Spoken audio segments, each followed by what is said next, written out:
Más que una librería parece un Ateneo. Pues vamos a ir empezando. Ignacio Pitu se incorporará, está en su labor parlamentaria, que también es importantísima, y se incorporará a la presentación un poquito más adelante, lo dejaremos pasar por aquí. Y muchísimas gracias por venir, da gusto ver la librería así de llena. Nicolás tenía mucho empeño en hacerla aquí porque hicimos intentos de hacerla en otros sitios, pero bueno, aunque es franco-ostense, tiene algo de zaragozano cabezón. Y bueno, pero a nosotros nos llena de orgullo y gustirrinín el que él se haya empeñado en hacer aquí en la librería. Conocemos a Nicolás desde que estaba estudiando, ha sido absolutamente fiel porque después de su labor investigadora, de docencia y ahora en Grenoble, sigue teniendo su cuenta en la librería. Nos manda unas bibliografías divertidísimas que le conseguimos. Violeta sobre todo, que es la que se encarga de pedírselas. Y bueno, la verdad es que si existía, aunque es un dicho fácil, si existía la Quinta del Buitre en la época del fútbol del Real Madrid, con los historiadores de Zaragoza también hay un grupo de excelencia que es una maravilla. Bueno, tenemos aquí también a David Alegre. Unos son más jóvenes, otros menos, pero unos son jovencísimos y otros son jóvenes.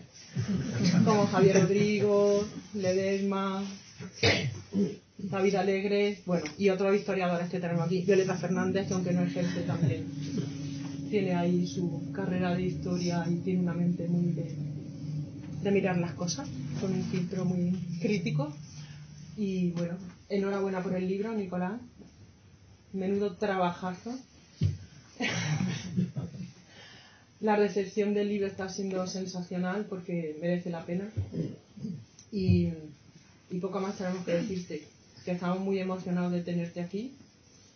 Te hemos visto crecer, multiplicarte, irte, volverte a ir. Pero siempre has estado ahí en la trinchera, ahí con la piqueta en la mano, investigando, y de verdad, un placerazo tenerte aquí. Y bueno, y muchísimas gracias a todos por venir. Cedemos la palabra. Muchísimas gracias a Ana Sion, que tuvo un encuentro casi fortuito con Nicolás en la presentación de Madrid, mira por dónde, y de ahí viene el que la tengamos hoy aquí. A Ana Sion se le da todo bien, no sé qué tiene esta chica, de la generación de la excelencia. Mira, viene el cine, el cómic, el ensayo, todo lo que sea. Y bueno, también tenemos aquí a don Carlos Forcadell, que no es moco de pavo. Y a Martín de Pisón. Y bueno, hay mucha gente, la mayor aquí hay muchos escritores, pero sobre todo hay muy buenos lectores y muy buenos amigos tuyos, y a ver cómo te aprecian. Disculpad por estar de pie, vamos a hacer la presentación como así a la antigua usanza, que unos están de pie, otros sentados, pero cabemos todos. Así que adelante y enhorabuena y un aplauso enorme para ti, que desde ya.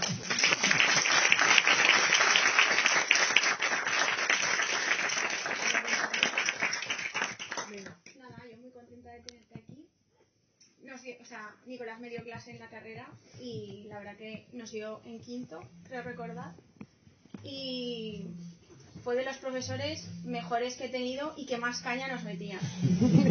Así que nada, nos daba súper buena bibliografía y súper buenas referencias, y nada, siempre no daba puntada sin hilo. O sea que la verdad que el ojo crítico que has hablado, en parte es gracias a él. Y bien duro que era también.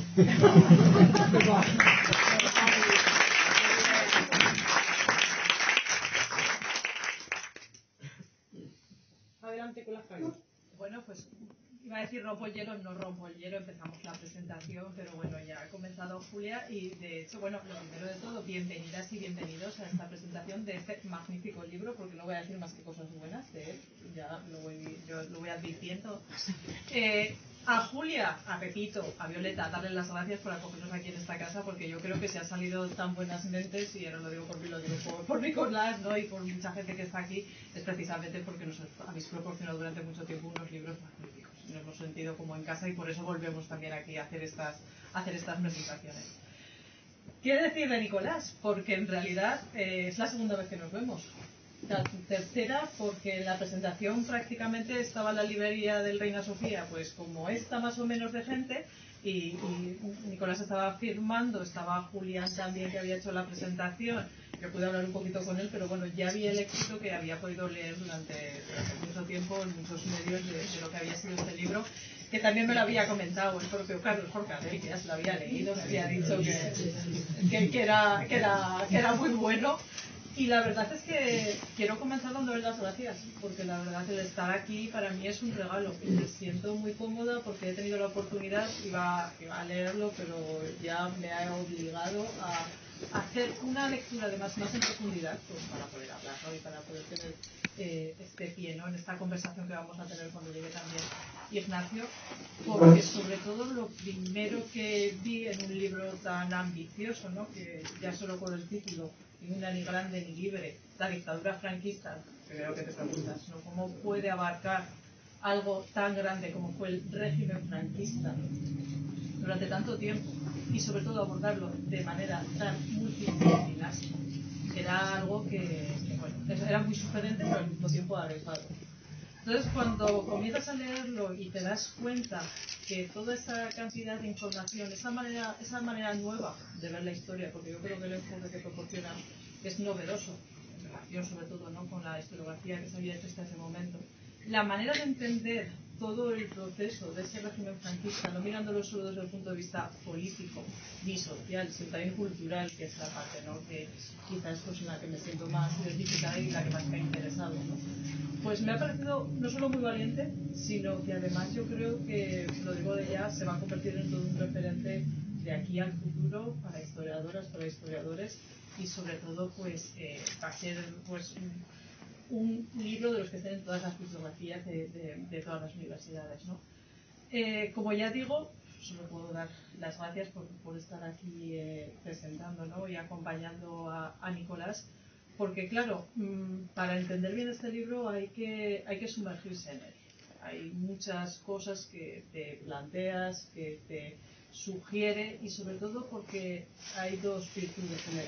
La primera de ellas es la gran cantidad de información, las fuentes que consulta, la investigación que hay detrás, que se nota que es una investigación que deriva de muchas horas de archivo, de muchas horas pues, ahí al pie del cañón.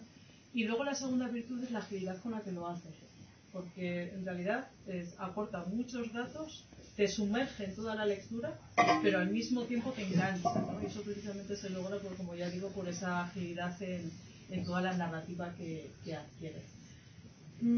Tal y como lo planteamos, queríamos un poco que fuera esto una conversación. Ya dijimos, ¿no?, que tampoco íbamos a alargarlo en exceso. Yo simplemente quería apuntar un poco estas líneas porque me parecen fundamentales, y esperando un poco también, haciendo tiempo a que llegue el propio Ignacio. Por la parte que un poco ahora te voy a dejar que te doy la palabra, pero por la parte que me toca me ha interesado mucho todo, sobre todo cómo te sumerges en todo lo que es la historia cultural, que un poco pues desentrañas, ¿no?, todo lo que es este régimen franquista, pero lo haces también aportando muchas referencias a lo que son manifestaciones como el cine, como el cómic, la televisión, la literatura, la música.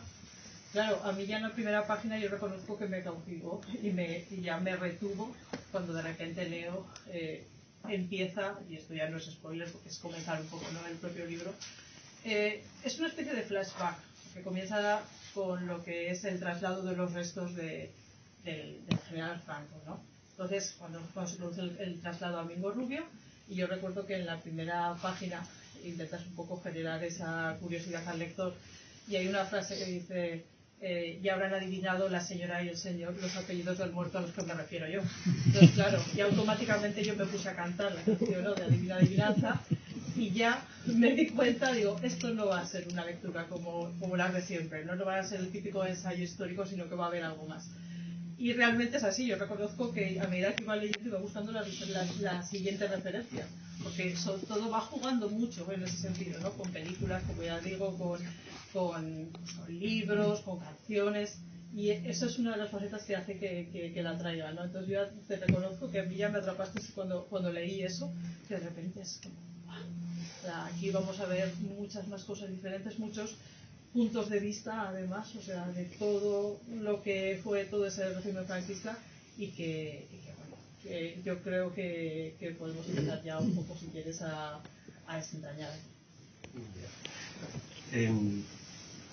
Bueno, muchas gracias a todas y a todos por estar aquí, por acompañarme. Prácticamente hay como todo un resumen de mi vida aquí reunido en esta pequeña gran sala. Está mi familia, está mi tía Mari Carmen, está mi mujer, están mis amigos de siempre, a quienes les agradezco que estén aquí, están mis amigos de Madrid, de la residencia, están amigos de Florencia, después de todos los sitios por los que no solamente yo, sino toda la gente de mi generación ha podido formarse. A mí me parece que este libro en realidad es muy generacional, o por lo menos quiere serlo.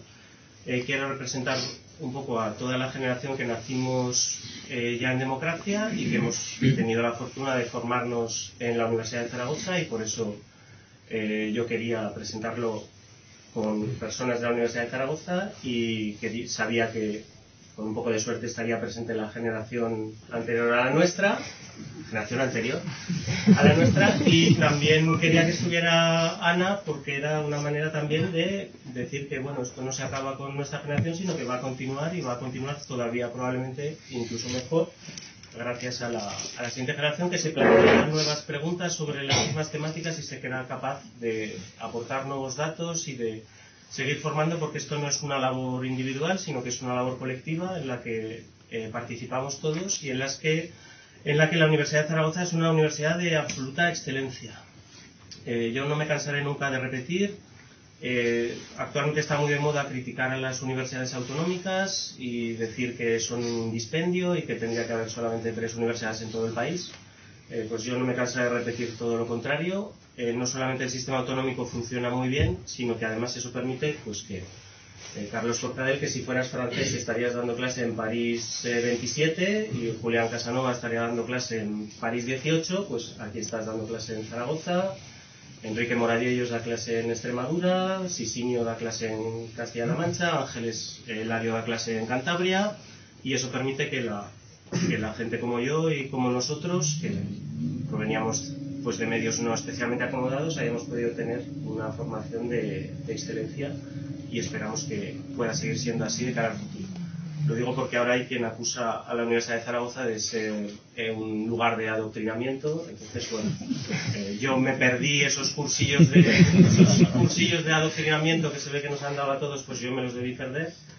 Pero pues fueron adoctrinados en París, porque Mercedes Justa da clase en París, fueron adoctrinados en Canarias, que es donde está Inmaculada Blasco, en Australia, que es donde está Ángel Alcalde, formado también en Zaragoza, Javier Muñoz en Madrid, y podría estar diciendo nombres hasta el infinito y más allá, aunque no llegará al infinito en un junco, de otro maravilloso producto de la Universidad de Zaragoza y de nuestro gran sistema de enseñanza público, que es Irene Vallejo, quien me dijo que le había gustado estar aquí, y pues desde aquí le doy también las gracias. Y quería no solo que fuera en la Universidad de Zaragoza, sino que fuera además en la librería Antígona, por supuesto. Esto es porque yo soy muy cabezón, como ha recordado Julia. Lo que Julia no sabe es que mi padre era de Zaragoza, y por lo tanto yo heredé esos genes cabezones por su parte, pero es que mi madre era de Normandía, que tiene fama de ser la región más cabezona y más testaruda de Francia. Entonces yo era doblemente cabezón, así que hacerme renunciar a alguna de las ideas que se me meten en la cebolla pues resulta bastante complicado. Y quería que fuera aquí en Antígona porque es mi librería. Siempre se dice que el primer salario hay que entregarlo a los padres, pero en mi caso, pues lo siento, pero mi primer salario me lo dejé aquí comprando libros, que es un gran placer, y siempre con la compañía de Pepito y de Julia, pero también porque la librería Antígona no se llama Antígona por azar. Los nombres, como los nombres de los libros, los nombres de las librerías no tienen también su razón de ser. Y Antígona nos habla de un mito, nos habla del mito de Sófocles. Nunca nos cansaremos de seguir recomendando a los clásicos. A las generaciones siguientes, por favor os lo digo, no os dejéis arrebatar los clásicos. No dejéis que alguien nos diga que solamente hay que estudiar lo que es importante en la vida, porque eso significa que ellos están decidiendo por vosotros qué es lo que va a ser importante en vuestra vida. y eso pues lógicamente no se puede permitir. Y los clásicos lo que pasa es que los quieren guardar para ellos para que nosotros no los podamos invocar. Y yo invoco aquí el mito de Antígona, que desoyendo las leyes de Creonte fue capaz de enterrar a su hermano a pesar de que estaba prohibido por la ley, porque en el mito de Antígona se explica que todo el mundo tiene el derecho al descanso y que aquellos cuerpos que no son enterrados y que sus familiares no pueden acceder a ellos y pueden enterrarlos están condenados a errar y a vagar. Antígona sabía que estaba incumpliendo la ley haciéndolo, asumió las consecuencias y pudo enterrar a su hermano desoyendo las leyes de Creonte y pagando incluso con ello su muerte. Lo digo porque, desgraciadamente, en esta tierra se acaba de abolir la ley de memoria democrática, la ley que permitía, amparaba y que defendía el derecho de los familiares, entre los que además yo no me encuentro, pero no por ello dejo de empatizar con su sufrimiento, el derecho de los familiares a recuperar a sus seres queridos y a poderlos enterrar como Dios o como con lo que quieran, lo que crean, manda. Así que si esto puede contribuir a que la historia de la dictadura que los hizo convertirlos en desaparecidos, pues bienvenida sea.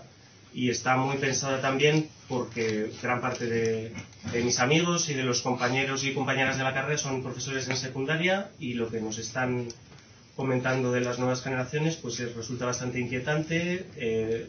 La desinformación está haciendo que se generen una serie de mitos y de malas creencias sobre una dictadura que nunca fue una, porque no fue la obra de una sola persona, sino que fue una obra colectiva, como quien quiera que sepa que funciona un Estado moderno, siempre sin colaboradores no es posible hacerlo, porque no hizo grande a España otra vez, ni siquiera desde sus lamentables parámetros, y porque, por supuesto, de ninguna de las maneras hizo que ninguno de las ciudadanas y los ciudadanos españoles fueran nunca libres.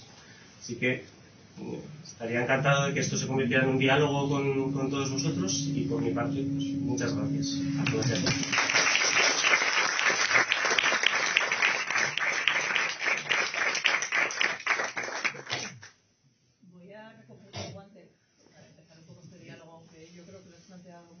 Vuelvo a felicitar porque es verdad que, recuperando lo que has dicho, ¿no?, de la reciente abolición de la ley de memoria histórica, sí que es necesario hacer este tipo de obras, sí que es necesario que estén no solo en las universidades, que lo he dicho antes ya, sino en los colegios, sino en los institutos, en cualquier centro, ¿no?, que pueda llegar a todo el mundo, y sobre todo que nos lo leamos bien, porque además, teniendo la oportunidad de, como ya he dicho antes, hacerlo de manera tan amena como lo has planteado, vamos a abrir la mente y sobre todo vamos a ser conscientes de todo lo que todavía queda por hacer, ¿no?, que es mucho.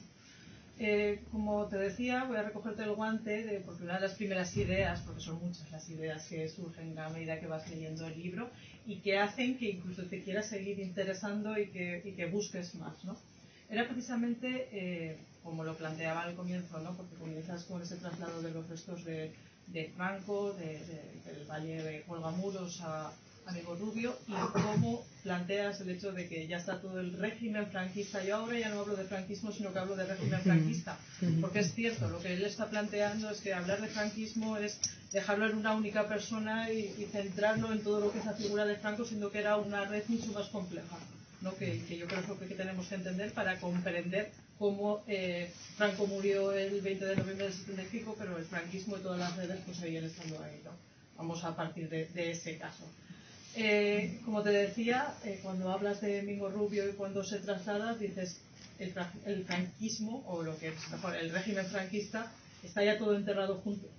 O sea, en realidad lo que hace, si me lo permiten, es ya que todos se reúnan como en el mismo lugar.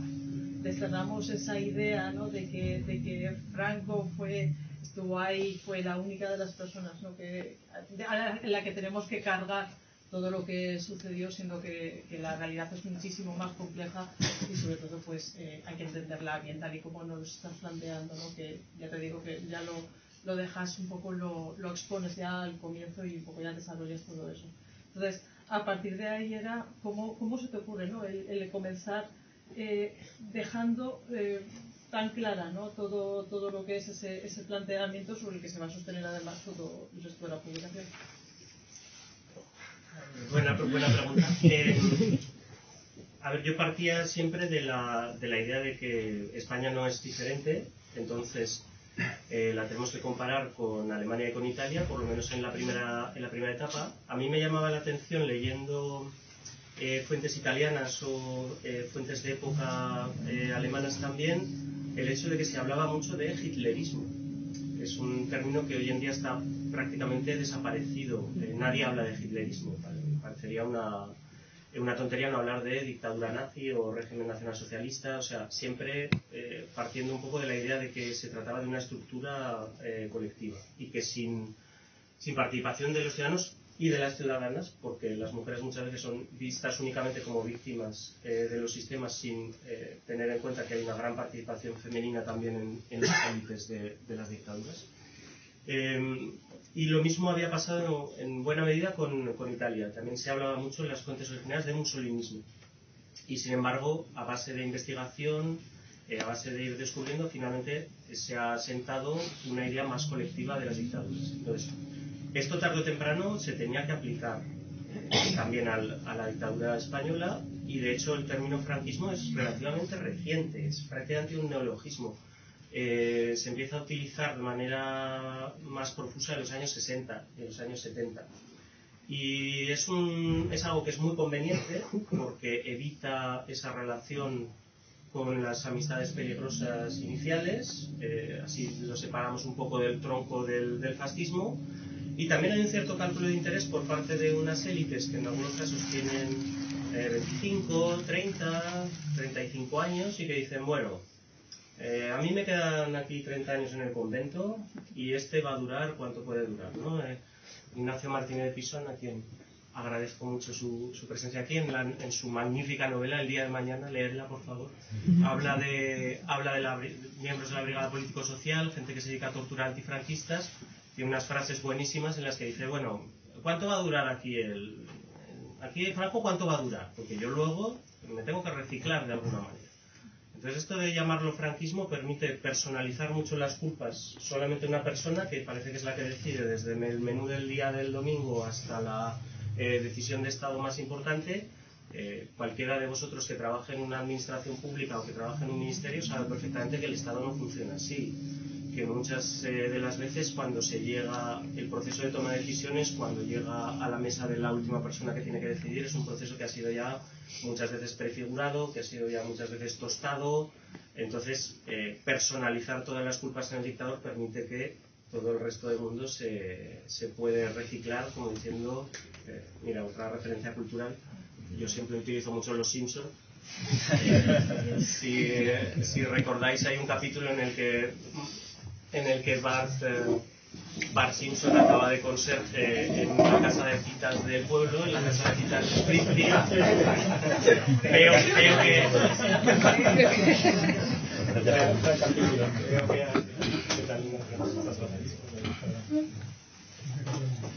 bueno, pues llegas en el momento adecuado, pero estamos hablando de Los Simpsons. Hay un capítulo en el que Bart acaba de conserje en la casa de citas del pueblo con una barra basada que ha hecho, y de repente entra el director del colegio a la casa de citas, ¿no? Entonces entra y según entra se da la vuelta, ¿no? Y entonces informa a los padres y tal, y dice, bueno, ¿y cómo saben ustedes que está Bart Simpson trabajando en la casa de citas? Entonces el director Skinner dice, no, yo, pero solo entré para preguntar cómo se salía. Entonces, a mí me gusta hacer esta figura con un poco toda la gente que es falangista, prácticamente hasta el último día, incluso más allá, hasta el infinito y más allá. Por eso el libro acaba en 1977, no es que alguna gente me dice, no, te has confundido porque Franco murió en el 75. Sí, pero el partido único duró hasta abril de 1977. Y entonces, ese partido único que nunca tuvo importancia, ese partido único que no... En realidad el partido único no existía. No existía desde el 37, no existía desde el 41, no existía desde el 45, no existía desde el 56, no existía desde el 70, pero al final acaba sobreviviendo al dictador. Y cuando no hablas solamente quizá de los grandes ministerios, sino que bajas un poco a la realidad local, yo me quedé una vez muy impactado porque un amigo mío en Huesca me contó que iba al colegio a final de los 70 y que Una vez un maestro le echó una reprimenda a un compañero suyo de clase por no haber hecho los deberes y resultó que era el hijo del delegado local de Falange. Y el delegado local de Falange fue al día siguiente y le pegó una paliza al maestro delante de toda la clase. Y esto es el año 74. Entonces, si el partido único no existía, quizá si bajamos un poco al nivel de la vida cotidiana nos daremos cuenta que sí existía. Ayer en la presentación en Girona, un familiar de mi mujer me vino a contar cómo trabajaba en el Instituto Nacional de Previsión en el año 68 y su jefe de negociado, el jefe de su sección, era veterano de la División Azul. Que ahí todas las discusiones acababan de la misma manera con él. Abría el cajón y sacaba la pistola que venía de Rusia. Y en ese momento decías, se acabó la discusión. Y mi padre siempre me contaba que las discusiones con su padre, y cuando imitaba a Franco en la mesa y tal, acababan siempre con el abuelo enseñándole la estrella de alférez provisional. Y ahí se había acabado la discusión.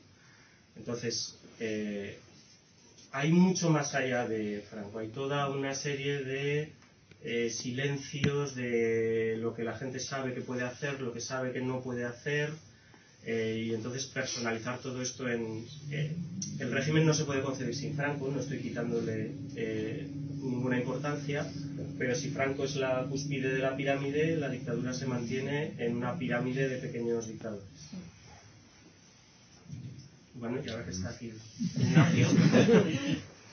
Bueno, en primer lugar, disculpad el retraso, pero vengo de las Cortes de Aragón, que teníamos plenos, siempre son jueves y viernes, pero esta semana, por motivos del San Jorge, pues nos han cambiado y justamente ha sido ahora. Por eso, en fin, me sabía mal llegar tarde, ya lo siento.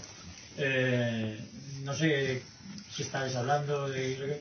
Vamos, ya he preparado algunas cosillas, algunas notas.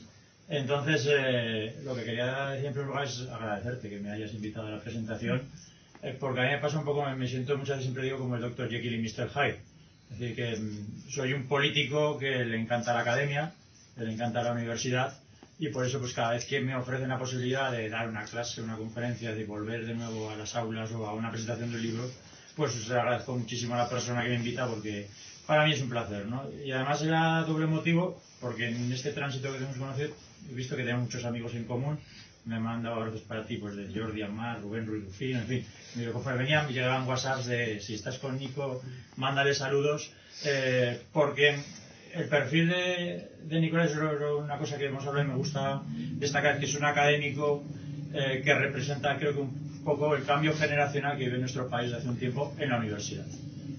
Doctorado en el Instituto Europeo de Florencia, con estancias en universidades extranjeras, en la Universidad de Madison, Wisconsin, en Columbia, es decir, un perfil académico, 3 libros, 25 artículos, en fin, lo que viene a ser hoy en día un académico en la universidad de alguien de su generación. Y por eso seguramente el libro tiene la rigurosidad que tiene, es decir, porque bajo el punto de vista es un libro excelente que consigue, aunque son 700 y algo, realmente son 500 y pico porque son notas y bibliografía, eso da la rigurosidad del texto, consigue resumir casi 40 años de forma excelente en 500 y pico páginas, algo que es complicadísimo, con un hilo conductor que no es tanto temporal, sino con unos argumentos que merece la pena poner sobre la mesa y conocer, ¿no?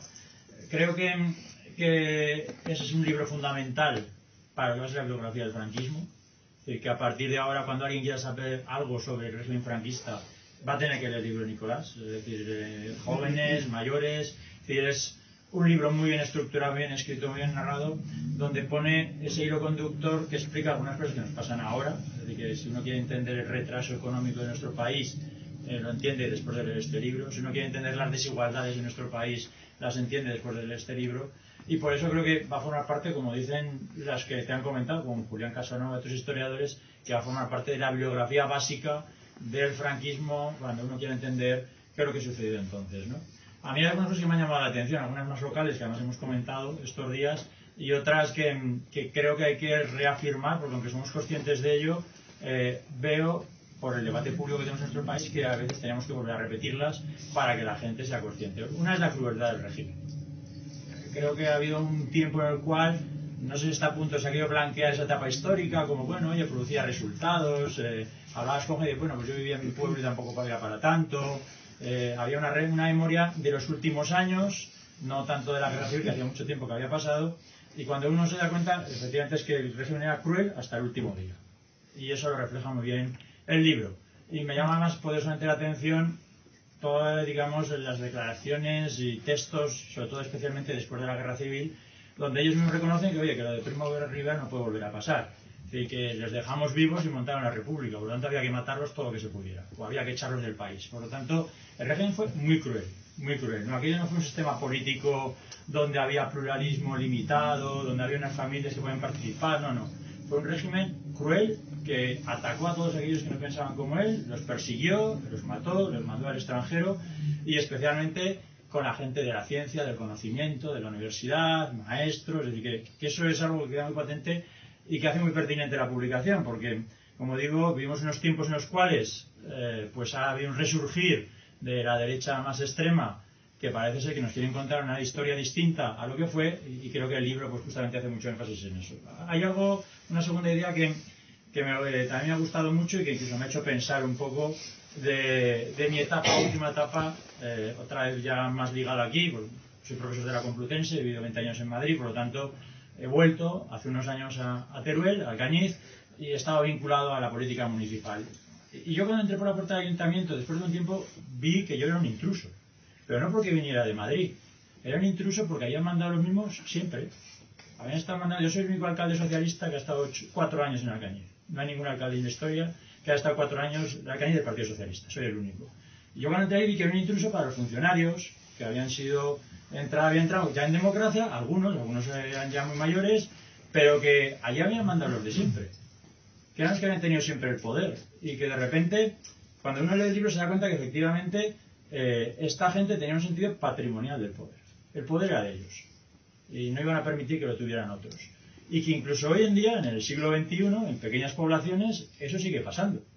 Sigue habiendo lugares en los cuales los que han mandado siempre no entienden que hay alternancia, que otros puedan tomar decisiones sobre cosas tan básicas como arreglar un camino, tan básicos como eso, porque al final el sentido de patrimonio del poder, de las instituciones, lo tienen todavía la parte más conservadora muy introducida, y eso se entiende muy bien gracias al libro, el recorrido que hace, a las personas de las que habla, algunos nombres que se repiten sistemáticamente y que tienen mucho protagonismo en el libro, ¿no? En tercer lugar, me parece que es muy pertinente la publicación porque se están revisando las leyes de memoria histórica, se están revisando en Aragón, se están revisando en muchísimos sitios, y también nos lo intentan, digamos, contraponer, aquí en Aragón ha sido así, en otros sitios parecido, con la concordia. Como parece ser que una ley de memoria histórica es algo distinto a la concordia. Mira, la concordia ya pasó, fue la transición, fue la Constitución del 78, ahí estamos todos en concordia. La memoria es otra cosa. Y además me gusta que el libro, o sea, la calidad y luego los argumentos, porque yo soy de los que piensan que la historia es para los historiadores, no para los políticos. Por lo tanto, los políticos podemos hacer memoria, que es algo más subjetivo y que tiene que ver con la identidad de las personas. Por lo tanto, ese es nuestro plano, ¿no? Los historiadores son los que tienen que hacer historia y contarla como haces aquí. Y se confunden muchas veces los planos, es decir, que hay gente que piensa que no, que lo que hay que hacer con las leyes es hacer historia. No, las leyes hacen memoria, y como hacen memoria, hablan de nosotros, de cómo fuimos, de dónde venimos, nos describen. Entonces, el libro creo que en ese aspecto también es muy pertinente, porque en este proceso de revisionismo, pues espero que a algunos compañeros míos de las Cortes les quede un poco claro qué es lo que pasó. Es una esperanza más del revisionismo antropológico que de la realidad, ¿no? Pero que desde luego que muchos debates que se producen, por lo menos yo los estoy recomendando mucho a mis compañeros. La izquierda tengo más fortuna que en la derecha, pero les estoy recomendando que lo lean, que la historia la hacen los historiadores, no los que estamos debatiendo allí, que nosotros hacemos otra cosa, y que por lo tanto es pertinente, digamos, el momento justo, ¿no? Y luego sí que yo, como soy sociólogo, me gustaría por lo menos decir alguna cosa que echo de menos. ¿Qué es lo que echo de menos? Claro, la parte social. ¿En qué sentido? Que es que 40 años no se pueden sustentar sobre 25 personas. Es decir, si había franquismo porque había franquistas. Y seguramente la parte de la sociedad, es verdad que no es tu negociado, que eso habría que hacerlo desde más la sociología, no tenemos muchos datos, o hay que hacer más el estudio antropológico, etnográfico, más que encuestas que no existen, pero sí que es verdad que la sociedad pues no acaba de aparecer del todo, ahora estáis comentando, ¿no? Han aparecido algunos libros últimamente, el de Laia Balcells, que analiza la venganza y la violencia en la Guerra Civil Española, Están los libros ya más enfocados en, por ejemplo, Grecia, el Statis Calibas, que también habla de la lógica de la violencia en la guerra civil, donde viene a decir que al final todo esto tenía una razón que también tiene que ver con el pasado, ¿no? Ellos demuestran, por ejemplo, que donde la guerra civil fue más cruel fue donde había en el pasado más litigios judiciales por cuestiones de tierras, donde había más competición política, había más violencia, porque en el fondo era una forma de ajustar cuentas con las elecciones del pasado. Es decir, que la sociedad algo de, entre comillas, culpa tenía de lo que estaba pasando, que había una base social fuerte que permitió que hubiera 40 años de crueldad y que miraban para otro lado en muchas ocasiones cuando se perseguían a sus vecinos, a sus amigos, a sus familiares. Es decir, que esa parte es la que seguramente, claro, como sociólogo más me llama la atención, ¿no? Y luego ya la parte más local, el otro día estaba comentando con compañeros de Teruel, y esto lo podemos hablar y lo dejo para si hay historiadores que quieran hacer más historia local, pero que merece la pena. Me llama la atención la situación de Teruel. Lo cuenta en el libro. Hasta el año 57 no nos dejan hacer esas elecciones que hacían para crueldad porque no se fiaban de nosotros, de los de Teruel. Porque parece que cuando uno se portaba mal, en lugar de mandarle a Siberia, le mandaban a Teruel. Es decir, que cuando uno había firmado la carta a favor de Don Juan, pues por Borbón le mandaban a Teruel. Y cuando uno ponía en cuestionamiento a los falangistas, lo mandaban a Teruel. O sea que cuando uno lo castigaban, lo mandaban allí, no sé por qué hacía mucho frío o porque había poca gente, por lo que sea. Y tanto fue el extremo del control del régimen que hasta el año 57 no le dejaron ni siquiera esas falsas elecciones, porque no se quería llegar a las cortes franquistas a alguien que no fuera de ellos y que fuera mínimamente crítico. Entonces, creo que ahí abres como muchas preguntas. Es decir, a mí el resumen del libro que me ha generado es que me genera más preguntas que respuestas. Es decir, que después de irlo leyendo me intrigan más cosas del régimen, de intentar saber más, de leer más, porque como te digo, no, Nicolás, te felicito porque es un libro muy bien escrito, un hilo conductor excelente, cuenta y resume muy bien estos 40 años de historia y muy pertinente porque en esta época de revisionismo pues yo creo que hay que seguir reafirmando que fueron 40 años muy crueles para la sociedad española y para aquellos que no pensaban como ellos. Yo añadiría una cosa a todo lo que ha dicho Ignacio, que no estamos contando porque hemos dicho que es un libro que está muy bien documentado, es un libro muy riguroso, es un libro que es fácil de leer, que es ágil, ¿no? que atrapa, que por lo menos en mi caso creo que es así, pero también voy a añadir otra cosa, es un libro valiente. Y es un libro valiente porque explicas las cosas de manera que lo podamos entender todos, que llegan, que yo creo que está en relación con esta nueva historiografía que está haciendo ahora, esta nueva generación, si quieres, un poco esta más nueva manera, ¿no?, de entender las cosas, que se hace más comprensible y sobre todo, pues, lo voy a ejemplificar, ¿no?, un poco a lo que me estoy refiriendo. Hay un momento dado en el que dices, ya vale decir que el dictador murió en la cama, por ejemplo, ¿no? Porque eso no es así. Tenemos que recordar que venimos de un golpe de Estado el 18 de julio que derivó en una guerra civil durante 3 años. Es decir, hubo una posición. Lo que no se nos olvida es que después hubo unos mecanismos de represión muy fuertes por parte del régimen franquista que durante muchísimo tiempo pues estuvieron pues agobiando, ¿no?, a todas esas personas que estaban haciendo realmente lucha en contra del régimen franquista. Entonces, claro, el poder decir esa afirmación de manera tan a la ligera, ¿no?, del dictador murió en la cama, es obviar a todas esas personas que estuvieron pues luchando para todo lo que era ese mecanismo de represión, ¿no?, que estaba llevando el régimen. Entonces, esa valentía por tu parte de entenderlo también, de ir directamente y hacerlo tan comprensible, siendo que al mismo tiempo lo argumentas y muy bien argumentado todo lo que estás diciendo, yo creo que también es otro de los valores del libro. Empiezo con esto último para luego volver. La historia comparada en este caso es lo que nos salva, porque a mí me generaba también mucha insatisfacción cada vez que yo iba de niño a Francia y me decían, no, aquí en Francia la resistance. No, todos fuimos resistance.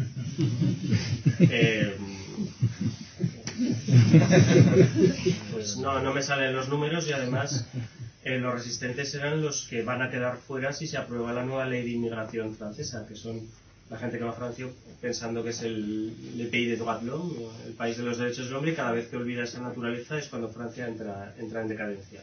Y si miras la composición de la resistencia, pues hay polacos, hay apátridas alemanes, austriacos, hay republicanos españoles, hay armenios como Manouchian, que es el que acaba de entrar en el Panteón, no solo porque también ha entrado con él un español, Celestino Alfonso, de Ciudad Rodrigo, Salamanca, donde no tiene ninguna clase de reconocimiento ni ninguna clase de homenaje a su memoria. Entonces, la dictadura nazi en Alemania no se instaura por designación del jefe del Estado, el mariscal Hindenburg, con su dedo, es el que dice Hitler va a ser el canciller. Hitler nunca tuvo mayoría en el Parlamento.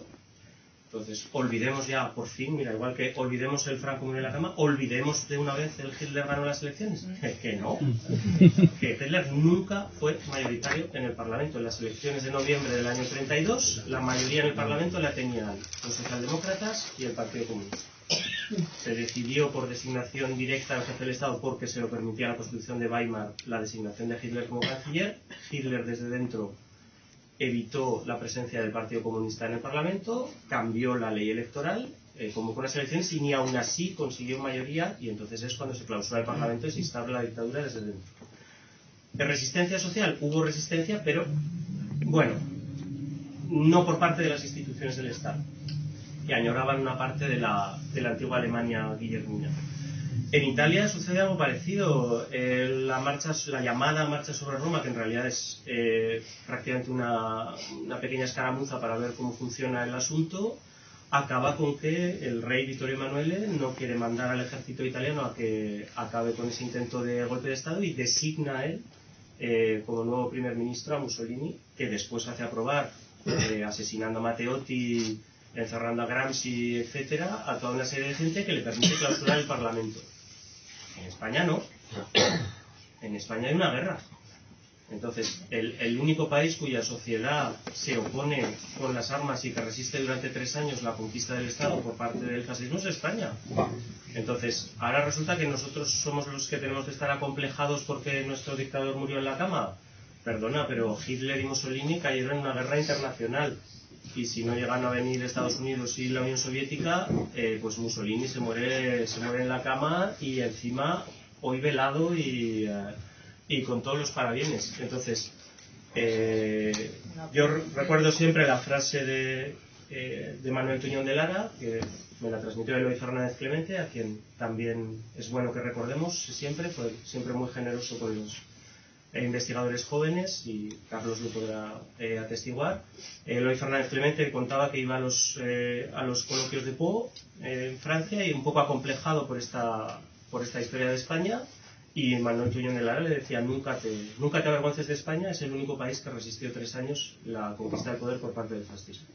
Entonces, eso es lo que explica que Franco después muera en la cama, porque Franco tiene una guerra para depurar completamente la sociedad, para depurar completamente el Estado, y aquí vuelvo un poco sobre lo que ha comentado Ignacio. En la mayor parte de los regímenes fascistas siempre se habla de la dualidad entre el Estado y el partido. Se supone que el Estado y el partido pugnan por ver quién se hace con determinadas funciones. Esto puede ser cierto en un Estado que no ha sufrido una depuración, en la que quedan restos de las antiguas instituciones liberales, en las que queda personal formado en valores democráticos, miembros socialdemócratas. En España esto no sucede porque el Estado está completamente depurado. La depuración de los funcionarios, la depuración de los maestros. Entonces el partido y el Estado en España no son uno y trino, porque son solo 2, pero son una sola cosa. Se produce una hibridación entre el partido y el Estado, y eso es lo que explica en buena medida la lógica de la dictadura, y explica también por qué las instituciones siguen siendo también en algunos casos muy verticales, y por qué, si no ha habido renovación del personal de las instituciones, pues tienen este sentido un poco patrimonial del Estado. Dicen, no, es que Falange, otra vez volvemos a Falange, no, es que Falange tiene poca presencia porque se funde el cargo de gobernador civil y el de delegado provincial del partido. Y no pasa como en Italia, que hay pugna. Ya, pero si vas a mirar los nombres, la mayoría son falangistas. Y el delegado local y cargos locales por parte del Estado sucede lo mismo. Y el ejército, que siempre fue un ejército muy plural en España, de hecho tenía una gran parte de cultura liberal y había protagonizado varios pronunciamientos liberales en el siglo XIX, queda completamente depurado y se convierte en un ejército mucho más monolítico debido a la guerra. Es que la guerra es lo que explica un poco todo esto. Y por volver lo que has comentado de los apoyos sociales, yo centro mucho el análisis en una ley que a mí me parece la ley fundamental para entender la naturaleza del régimen, que es la Ley de Responsabilidades Políticas, que es la de febrero de 1939. De hecho, El libro acaba en 1977 y empieza en febrero de 1939. En febrero de 1939, antes de que termine la guerra, es cuando Gran Bretaña y Francia reconocen diplomáticamente al régimen franquista como representante de España ante la comunidad internacional. Es cuando Azaña presenta su dimisión, precisamente porque ya no se considera legitimado a nivel internacional, pero es también el momento en el que se publica esta ley, la Ley de Responsabilidades Políticas. Tenéis todos acceso a ella. En el portal de transparencia del Gobierno de Aragón están todos los procesos de responsabilidades políticas en libre acceso. Estos son datos. No es el cursillo de adoctrinamiento que nos dio Carlos Portabel en la licenciatura. Podéis acceder vosotros directamente a las fuentes, podéis ver cómo funciona un proceso de responsabilidades políticas. Si una persona es declarada responsable políticamente, lo cual es bastante sencillo, porque además es con efecto retroactivo, una característica de las leyes de la dictadura son muy divertidas. Hay también vamos a estudiar el franquismo, pero vamos a estudiarlo también con alegría. O sea, es verdad, el antifranquismo fue alegría. Entonces, vale ya también de estar siempre con cara de... No, el antifranquismo hizo un proyecto que daba esperanza y daba alegría a la sociedad, y es así como también lo tenemos que estudiar y como lo tenemos que transmitir. En la Ley de Responsabilidades Políticas lo que establece es que si te declaran responsable, y podía ser de manera retroactiva, como la ley del divorcio fue declarada retroactiva. En la República se aprobó una ley del divorcio en 1932, en el año 39 la ley del divorcio se abolió de manera retroactiva. ¿Qué significa esto? Que si usted se había divorciado desde el año 32, pues tenía que volver con su cariñito, a volver a vivir juntitos. Y si entre medio se había vuelto a casar y había vuelto a tener hijos, y la herencia y el patrimonio, muy divertido. Los notarios tuvieron mucho trabajo y ninguno dijo que no. Igual que en Francia, el Colegio de Notarios ni uno solo dijo que no a ni un solo proceso de expropiación de propiedades de los judíos deportados. Entonces, por supuesto que hay colaboración por parte de sectores sociales. La Ley de Responsabilidades Políticas establecía que podías perder todo tu patrimonio, cuentas bancarias, inmuebles, propiedades, etc., y podías ser inhabilitado para ocupar determinados cargos. Es decir, podías dejar de ser maestro, podrías dejar de poder trabajar en la administración, etc. Esas leyes, yo siempre les explico a los alumnos, son una moneda que tiene dos caras. Tú ves esa cara, la cara del castigo, pero la otra cara es el premio. Tú le dices, la mitad para aquí, no os podéis presentar a la oposición, y vosotros hacéis. Maravilloso. Menos competencia. A los alumnos siempre se les digo, ¿quién diría que no? ¿Quién diría, no, yo no me presento si no se pueden presentar también mis compañeros? Hay casos. No, hay que dar también esperanza, y se están haciendo ahora buenos estudios de gente que todos los vecinos de un bloque dicen, venimos a avalar al conserje, miembro de UGT, miembro de CNT, pero una persona magnífica que nos protegió, no queremos que se le condene. Esos casos los tenemos también que dar a conocer para demostrar que no todo el mundo colabora necesariamente.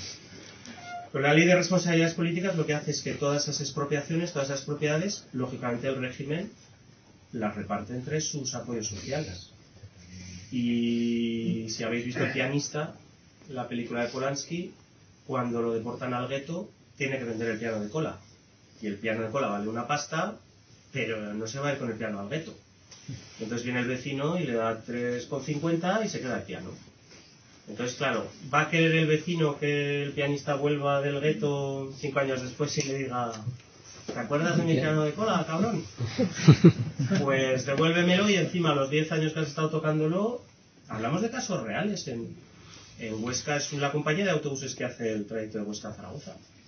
Entonces, son 40 años de beneficios, son la empresa que montó una familia con... Entonces, esa gente va a querer que vuelva, y además el régimen es suficientemente hábil como para hacerlo cómplice de un sistema que finalmente le favorece.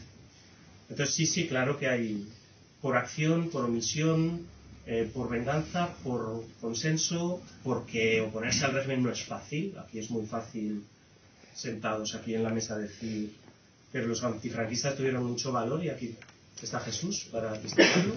Si no lo conocéis, gran antifranquista, exiliado, quien también agradezco que esté aquí.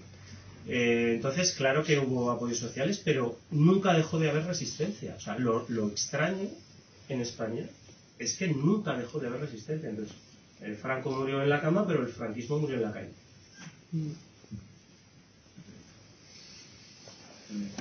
¿Queréis damos paso a la palabra? Por si hay alguien que quiera comentar alguna cosa. A mí me interesó mucho, ahora que cuentan muchas historias, como el Marco y los datos, también hay muchas historias personales. De repente yo no sabía, Humberto Delgado, este portugués, este general portugués, yo no tenía ni idea de quién era, y lo matan ahí en la frontera con Portugal, en Badajoz. Es una historia apasionante. Olvidada completamente. Ahora me he comprado los 2 libros que he hecho sobre eso, uno del abogado, que lo entendió en España, y el abogado portugués era Mario Soares, y luego fue el que lo llevó al panteón de portugueses ilustres. Pero el abogado español, que se llama Mariano Robles, escribió un libro con el que tú mencionas, que era el corresponsal de Le Monde, que se llamaba Novaes. José Antonio Novaes. Sí, efectivamente. Y escribieron un libro que lo busqué en Iberlibro, ¿vale? Me parece que me costó más el envío. El envío era €1 y el libro 0,92, ¿vale? Y he encontrado otro libro que también cuenta esa historia. Me parece muy apasionante la historia, una historia que desconocemos por completo, que digamos, el líder de la resistencia antisalazarista le hacen caer en una trampa y lo matan a tiros de pedradas, o sea, a la secretaria también. Y es una historia completamente desconocida. Sí, a mí eso me resultó de lo más interesante ver. Tú puedes tener más o menos la percepción de que el régimen no está tan aislado como parece. Pero es que el régimen utiliza muy bien él juega en su liga. Igual no juega en primera división, igual juega en segunda. Pero bueno, intenta jugar la promoción. Entonces, todas las armas que él puede utilizar para actuar en la escena internacional, las utiliza todas. España ahora acaba de salir otro libro y Pablo del Hierro también tiene un libro muy bueno. España se convierte en un refugio de prácticamente todo el nazismo y todo el fascismo a nivel global. Ante Pavlovich, el jefe de los fascistas croatas, vive en Madrid. León de Grel, el fundador del rexismo belga, vive confortablemente en Madrid. Si os preguntáis por qué en Bélgica tienen a veces... Aquí tenemos un concejal croata. Concejal croata. Aquí en Zaragoza. Sí, tiene a veces reticencias de extraditar a gente refugiada desde España que van a Bélgica. Pues la razón se llama León de Grel, cuya nieta me parece que es concejala de Vox en el Escorial, si no me equivoco. Entonces, lo que me interesaba era eso, es cuando se produce, por ejemplo, en el 56 los tanques en Budapest, uno de los países que más número de refugiados húngaros acoge es la España franquista. Cuando hay algún problema con algún alto jerarca de la Iglesia en algún país del este, muchas veces acaba refugiado en España. Eso no evita que, eso es algo que también me gusta subrayar, en España, en la cárcel de Zamora, hay más sacerdotes encerrados que en todos los países del bloque del Este juntos. Pues cuando se dice que la dictadura franquista es católica, bueno, ella decide quién es católica y quién no es buen católico. Y casualmente siempre coincide con lo que le interesa. Entonces, él hace favores. Hace los favores que puede. Y uno de los favores que le hace al Portugal de Salazar es este general, Carlos Domper nos lo podrá contar. En Portugal había jefe del Estado por encima de la figura de Salazar, del dictador, y hay un momento en el que va a haber unas elecciones, en principio no importantes, a la jefatura del Estado, pero este general monta una candidatura que parece que va a ser competitiva, y una de sus promesas es que si consigue ser electo destituirá a Salazar como responsable del Estado nuevo.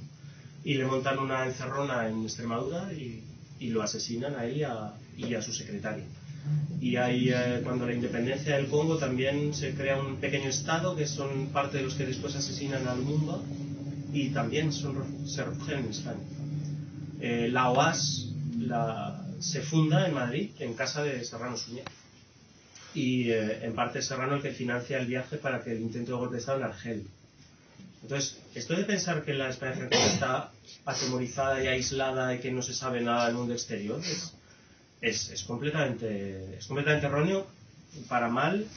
Y también ha sido doloroso ver que hay varias reuniones en 1944 en Estados Unidos para preparar el mundo de posguerra, la Convención de la Aviación Internacional, el Congreso de Cámaras de Comercio, y hay representantes de la España franquista, delegaciones invitadas. Entonces es un poco paradójico imaginarse a las delegaciones franquistas paseándose por Chicago, por Nueva York en el año 44, pero pues es así, y son cosas que son pues más desconocidas. Entonces, historias como esta había muchísimas, y bueno, he tratado de incluirlas todas, pero la editora me iba a matar, y seguía aumentando la pequeña síntesis que yo le había prometido, ilusa de ella. Los que me conocéis ya sabéis que suelo llegar siempre tarde y entregar los libros mucho más tarde de lo prometido. Así que bueno, en este caso... Me dejas una pregunta muy fácil. ¿Qué año leíste la tesis doctoral? 2009. 2009. Luego la siguiente es un poco más complicada. Bueno, yo, la lectura de este libro me proporciona la metodología. Entonces, es más complicada porque esa tesis doctoral que dirigió Miguel Ángel, la presentaste a un premio que se llama Premio Artola, que sigue existiendo. No, esto os lo cuento ya así al público. En el Instituto de Estudios Políticos tenía lo que queda Artola, eso, y había el compromiso de como sabes, no, espera que acabo muy rápido. Es posible que se lo vaya a publicar, ¿entiendes? Porque es la segunda parte. La tesis a mí me ha parecido, como era leí en su momento, aunque se me ha olvidado otras para escritas. Yo creo que está aquí dentro porque el conocimiento del funcionamiento del régimen político y de las personas del régimen se viene de aquí. Eso es una pregunta, eso es una raíz, un tronco, y luego hay muchas ramas. Posiblemente lo que más me ha gustado son las ramas, porque yo no por haberte leído eso, pero nuestra generación pues, teníamos más o menos una cierta idea de cómo funcionaba el régimen. En cambio, yo creo que son las ramas las que me han llamado más la atención y te quiero preguntar por eso. Pero lo que quería era eso, saber, yo he notado eso, te lo pregunto, que la tesis está ahí dentro. Como suele suceder con las primeras investigaciones cuando son buenas. Y acabo con una anécdota cuando yo estaba en el jurado de ese premio Artola, lo presidía. Y bueno, hubo discusión porque cada amigo proponía una tesis de si un gallego, andaluza, entonces había que discutir aquello, ¿no? Pero había suficientes razones en aquella tesis para que después de discutir se consiguiera yo ese premio Artola. Claro, luego me decían, ojo, una tesis doctoral sobre el Instituto de Estudios Políticos, que le dan un premio en el Instituto de Estudios Políticos, que lo dirigía entonces, si no me equivoco, Pepe Álvarez Junco. Y entonces a mí me decían, oye, ese chico de Zaragoza trae el original. Yo venía aquí y le decía a Miguel Ángel y a ti, oye, me dicen allí que hay compromiso de que lo que pasa es que he visto ahora, yo me alegro de que no lo hubieras publicado, porque claro, esto supera con mucho las expectativas, aunque yo creo que está dentro, como sucede en el trabajo académico intelectual cuando es profundo, ¿no? Pero nada más, ya para contar chismes, tranquilo.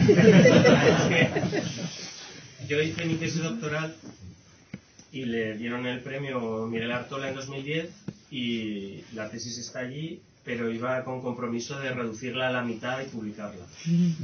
Algún día lo conseguiré y la reduciré a la mitad y a ver, en gran parte está ahí dentro, pero bueno, yo me apunté a sacarme el carnet de conducir a los 18 años en la autoescuela Estudiantes de Huesca.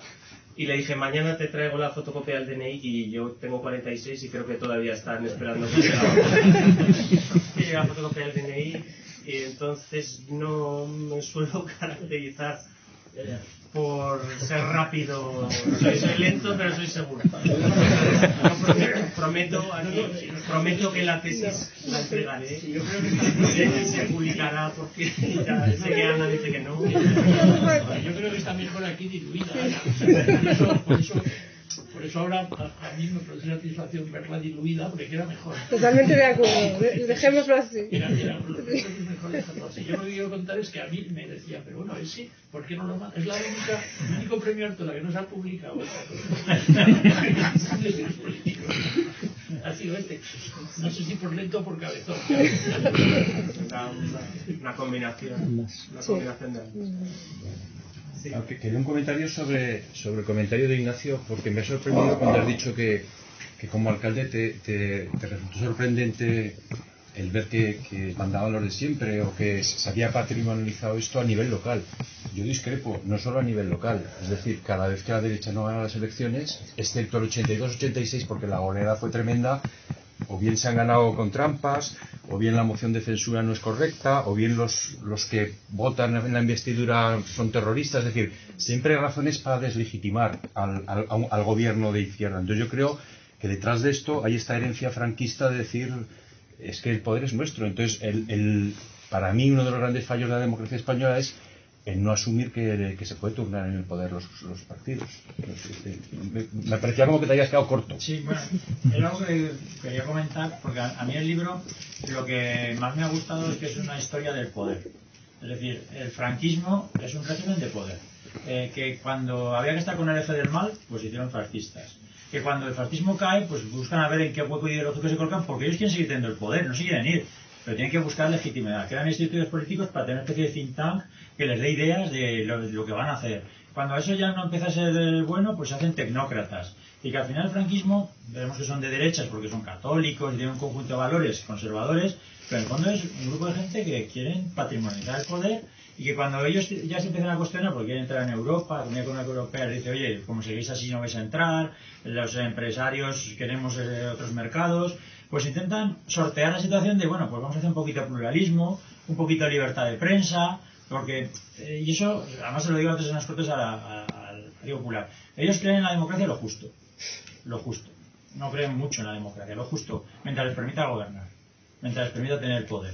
Pero cuando no lo tienen, efectivamente se enfadan y entienden que el poder es de ellos y cómo es posible que vengan estos. A mí, el día que deje la política de la intervención de José Antonio Bordeta, de que se van a la mierda, que están acostumbrados aquí a que siempre vengan a mandar los mismos y algo que les fastidia es que vayan otros que nunca han mandado y tiene razón. O sea pero es que a nivel local para mí es una experiencia quizá más impactante porque, claro, yo tengo un año menos que Nicolás, el 78.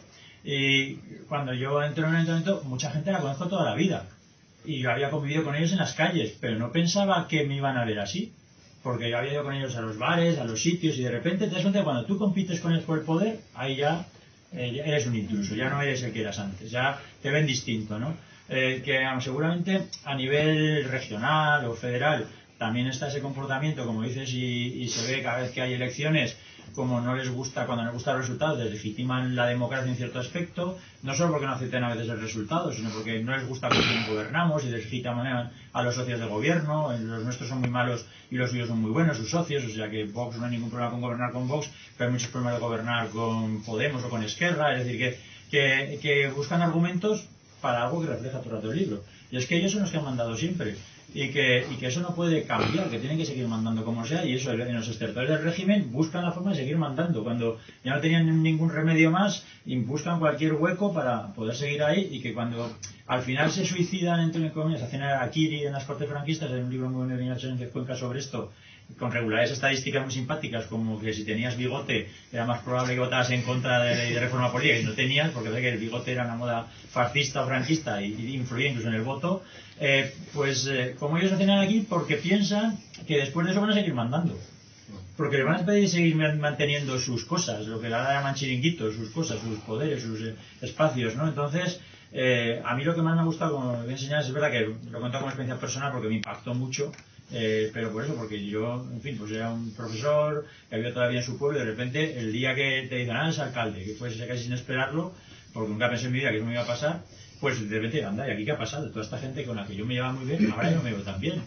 Y me ha pasado, hay gente que yo tenía una gran relación y ahora ya no la tengo, porque han sentido que les he quitado lo que era de ellos durante 4 años. Luego ya se han unido todos, se han unido todos para que eso no vuelva a pasar.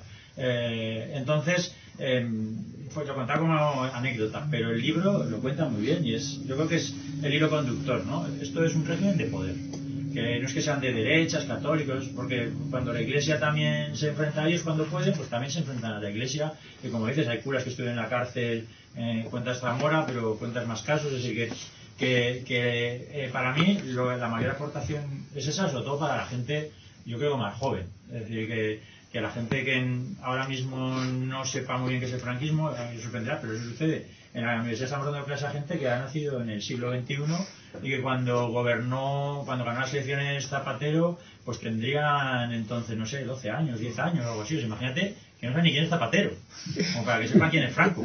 Entonces, el libro creo que en eso es muy bueno y muy clarificador para muchísimas generaciones o mucha gente. Por eso, de verdad, gracias por escribirlo, porque está muy bien. Es muy útil para la sociedad, que al final los académicos tenemos que hacer útiles para la sociedad, no solo para la academia, sino también para la gente. Y muy oportuno, te has retrasado, pero bueno, no sé si por el azar, justamente se ha publicado en un momento oportuno, que es cuando se está produciendo este debate en nuestro país, en muchísimos sitios, este revisionismo político de lo que fue el franquismo, de las leyes de memoria y todo, y a veces, pues mira, o sea, retrasarse tampoco está tan mal, ¿sabes? A mí pasa igual, yo también tengo los libros de retraso 2, o sea, que no te preocupes. Sí, acabamos, pero simplemente porque es cierto que hemos tocado mucho como la parte de la historia política, de la historia incluso social, ¿no? Por mucho que dices que no está, pero yo reivindico la parte cultural, porque personalmente es la que más me ha llegado, la que más se ha agradecido dentro de todo este compendio de datos, de nombres, sobre todo porque muchas veces se nos olvida que todos estos medios de masas, lo que decía antes, ¿no? El cine, la televisión, la música que están presentes en el libro, a mí me sorprendía gratamente cuando de repente pues aparecían, por ejemplo, las conversaciones de Salamanca. Me explicabas un poquito, ¿no? Y me hablabas de las conversaciones de Salamanca del 55 y cómo lo ligabas con todo lo que estaba sucediendo. O cuando de repente pues nos explicas cómo el informalismo al final fue una carta de presentación del régimen por la parte pictórica de cara al exterior, ¿no? Y todo lo que significaba. Entonces, todas esas referencias a las manifestaciones artísticas, culturales, que también incluyes y que yo creo que forman parte de esas ramificaciones. Exacto, son las ramas, que a mí me parece que es también la parte interesante y la que hacen que de alguna manera sea un libro redondo, porque no solo se queda ahí, sino que va mucho más allá y nos completas y haces un recorrido muy amplio y sobre todo, pues como digo, ¿no? Muy completo por lo que fue toda esa historia contemporánea a partir del régimen franquista. Así que yo creo que ya podemos ir cerrando con el agradecimiento y sobre todo, pues, no sé si quieres decir. Sí, una última cosa.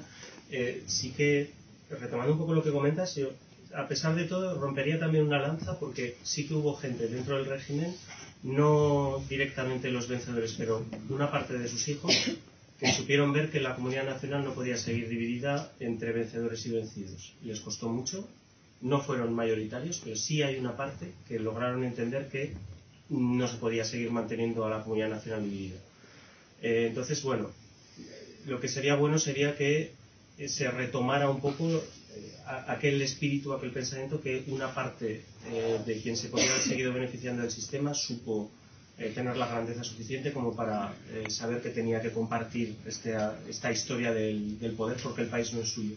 Porque hay una cosa que la dictadura fracasó estrepitosamente y que fracasará cualquiera que lo intente, que es intentar conculcar la diversidad que tiene España. Se acaba de publicar un libro que se llama precisamente La España Diversa, lo ha publicado una persona que se llama Eduardo Manzano y recomiendo a todo el mundo que lo lea porque es una historia de todas las veces que se ha intentado homogeneizar España, que es un país diverso y plural por naturaleza, y como todas ellas están abocadas al fracaso y así probablemente seguirá siendo y realmente la propia diversidad que tiene el país es algo que llevamos metido muy adentro y que será muy difícil que nos lo puedan algún día extirpar. Así que nada. Bueno, y la parte cultural, fíjate, yo lo que quería un poco reproducir es cuando me encuentro con mis amigos y nos vamos a cenar, cómo podemos pasar del tema más elevado a hablar de la serie que hemos visto o a hablar de un partido de fútbol y lo hacemos con total naturalidad. Yo quería reproducir las conversaciones que tengo con ellos y la verdad es que si se ha conseguido y se ha conseguido así conocer un poco más la cultura de estos años, pues es lo que más satisfactorio me resulta de todo esto. Muy bien. Gracias.